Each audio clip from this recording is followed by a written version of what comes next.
And another person who should be able to talk all the mess that they want in the world right now, Ethan, is Trey Jones. And let me say, usually, Ethan, I really try to be humble.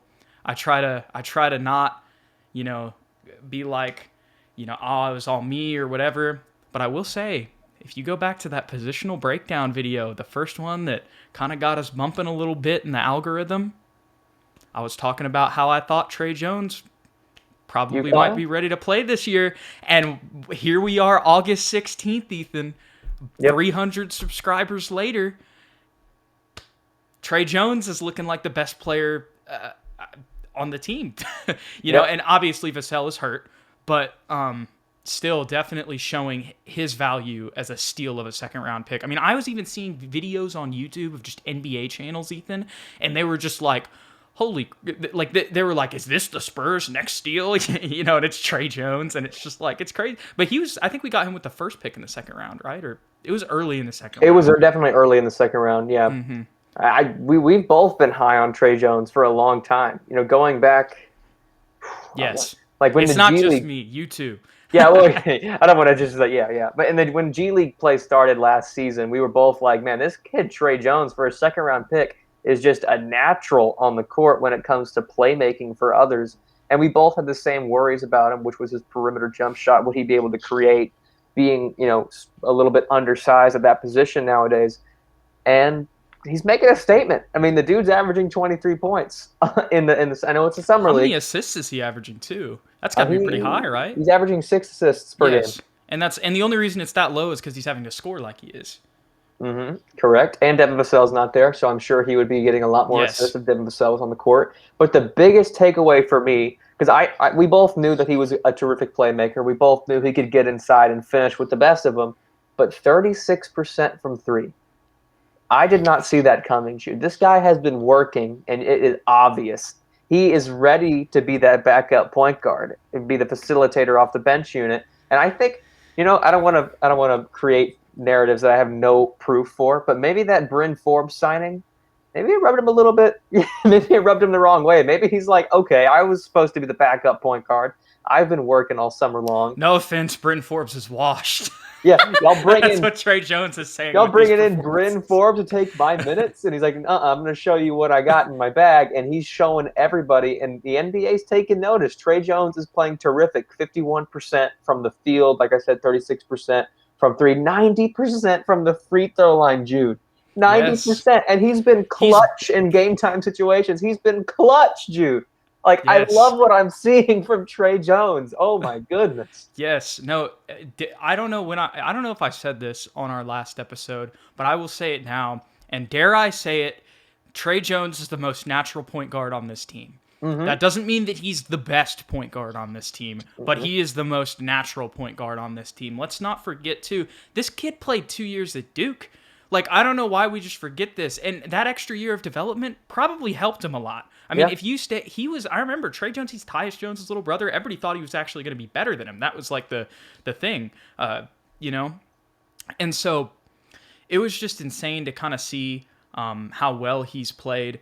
But it's just once again a testament to his work ethic and the value that we got at that pick. That's something that the Spurs have just done. I know that we have, sometimes we have some gripes about the draft and we criticize the Spurs and we wish they would do this or that or whatever. But the one thing that they do a really darn good job of is late in that draft, they find some value picks. And a lot of times, you get frustrated. Even with this pick, it was like, oh, there's so many guards. Like even Abdi's mentioning that right now in the chat.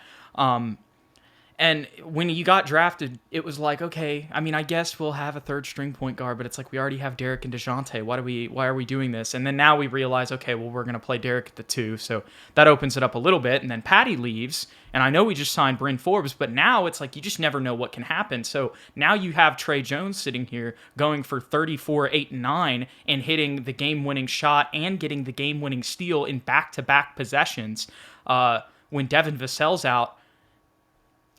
There's not really. He's making an argument that you can't deny, and it's just with his play, and that's just the best way to go about it. And yeah, that's really all I got to say about that. I'm trying to think of other ways to put it, but you really earlier, Ethan, you said it all.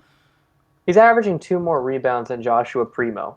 Josh Primo is 6'6", 6'11" wingspan. Trey Jones is, a generous 6 feet tall. Yeah, I don't know It what his looked like he wingspan is. might be actually a little bit taller, and I'm dead serious. I was with some Spurs fans, or I was texting him, and they were also saying that he looked a little bit taller. And maybe that's just me. Y'all can tell me in the chat right now if Trey Jones looked taller to you on the floor. But I'm dead serious. I'm not just saying that, Ethan. Like he really Hmm. did look like he was standing next to some guard who was like 6'5" or something, and he looked like kind of almost near him. So I'm not saying anything crazy. They can grow.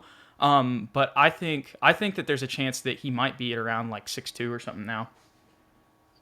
I'm Maybe, for it. but that could just me seeing things too at the same time. So maybe I'm wrong there, but I really think that he's another player once again just grown. Hmm. When you talk about the things that he does well, you talked about the shooting. We know the playmaking. You see it when he takes the ball up the floor. You can just tell, okay, this dude knows how to set up an offense. You know that he can direct. But the way that he has been able to beat dudes off the dribble, there was a play where he split two defenders in front of him. Two guys split the defenders, goes up. Well, I was going to say easy layup, but it was actually a contested layup. So that's what this kid has been doing. He's been able to modify his shot midair when he's driving in and just make these difficult layups. Like you said, his shooting has been great. And I would like to say once again, that's another thing that I feel like I called Ethan. Maybe not You did. completely, but I remember saying on this show, I was like, look, yes, it needs some work, but still, it's like, think about how like far ahead he was of like DeJounte and where DeJounte is now. And I was like, okay, well, with Chip England, that's Trey Hmm. Jones is at a better starting point, which means he has a higher ceiling. And now he's Yep. already, like you said, we're seeing he's already basically shooting an above average percentage. So, I mean, the way that he is played, I really can't say it enough. The best way that I can describe, the best thing that you can do to understand this is to go watch his highlights and see him create, not just for others, which he has done as a point guard for so long, but create for himself. And also the defense that he plays too. We already knew he was a lockdown perimeter defender, but the offensive development and the bag that he has shown his bag. That is the best way that I can describe it.